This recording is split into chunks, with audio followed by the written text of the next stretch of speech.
I'm Ian Williams. I'm speaking with Canisia Lubrin, author of the Dyzgraphxst, published by McClelland and Stewart, and one of the Canadian finalists for this year's Griffin Poetry Prize. Hi, Canisia.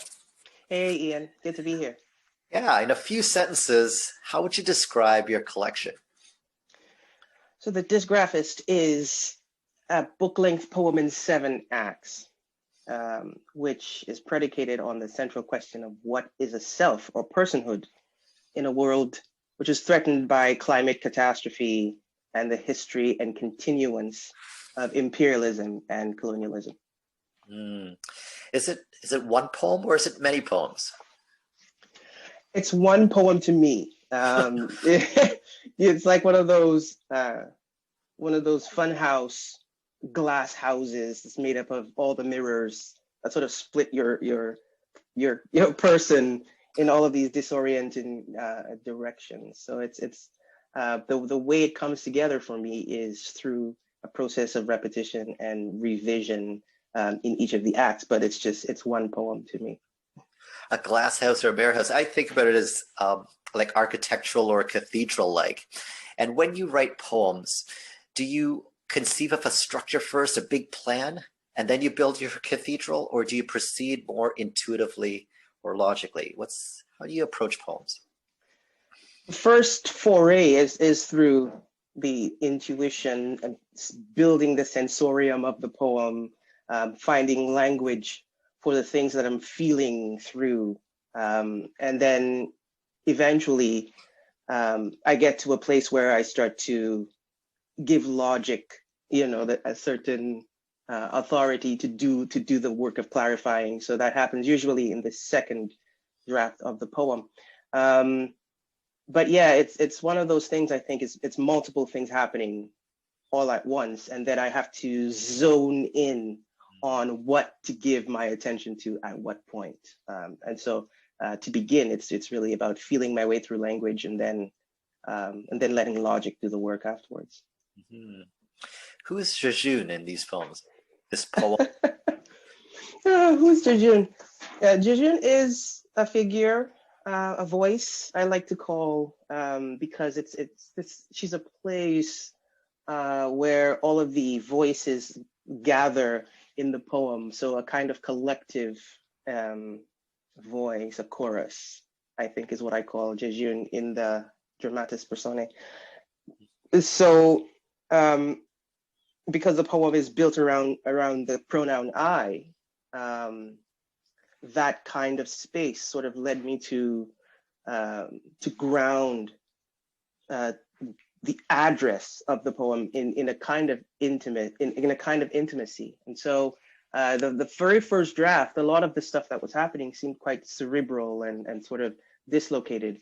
And so I needed the intimacy of the address of Jejune to gather all the voices and to make the drama of the poem immediate. And then we can find a place where everything is at stake. And so Jejune is the guide through all of that.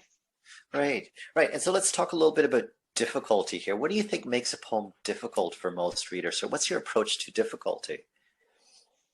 Yeah, I think the first thing is that because we are so intimately familiar with language and our usual orientation to it tends to be one of mastery, the poem shakes all of that up. Even poems that are called, quote unquote, accessible, offer language in a way that is slightly disfamiliar. And so I think a lot of what poetry does is it kind of recalibrates our sense of power.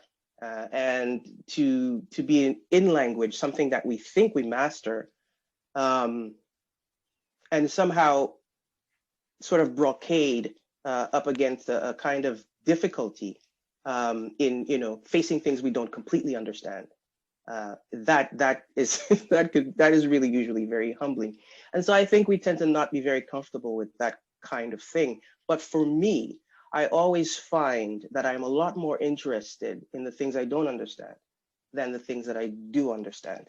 And so that sort of leads me, that impulse leads me to to find a way to sort of cohabitate with, with what might gesture to something called comprehension, but not necessarily, because poetry is a multi-sensory thing. It's happening on so many different levels. It's not just the intellect. It's not just what we understand. It's all of the things, Right. and so that's the ground, I think, where difficulty becomes, a kind of issue. Mm-hmm. Would you share with us just a snippet?